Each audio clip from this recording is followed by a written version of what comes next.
এই পানি বেড়ে যাচ্ছে, পানি বেড়ে যাচ্ছে। ওই গলি পানি বেশি হয়ে গেছে, পার হবা গিয়ে ছেলে বেলনি সব।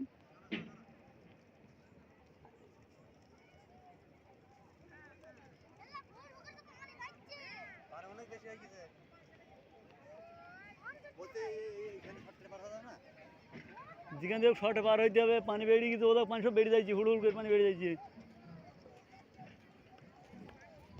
এই পানি বাড়ছে,